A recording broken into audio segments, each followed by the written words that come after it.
Amnesty, aucune logique pour Maître Nour Rabiemananzar. Maître Nour Rabiemananzar estime que les modalités d'attribution de l'amnistie ne respectent aucune logique, faisant allusion à la deuxième liste publiée récemment par la commission spéciale au sein de la Cour suprême. Sur les faits répréhensibles et l'identité des personnes amnistiées, il existe selon elle une certaine inégalité de traitement. Les événements politiques de 2009 ont coûté une condamnation à une centaine d'individus qui jusqu'ici n'ont pas été amnistiés, a-t-elle rappelé.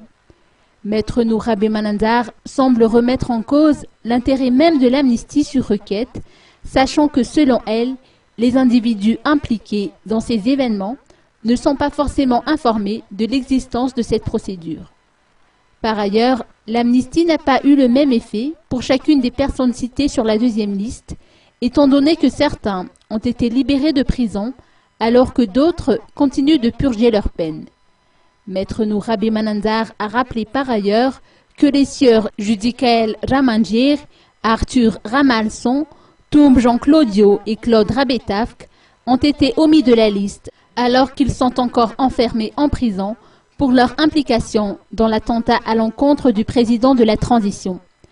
Notre avocate a noté qu'il s'agit là d'un dossier politique au même titre que l'affaire 7 février, même si certains prennent le contraire. Elle estime à cet effet que l'ancien président Marc Ravalomanana devrait bénéficier d'une amnistie d'office selon la même logique.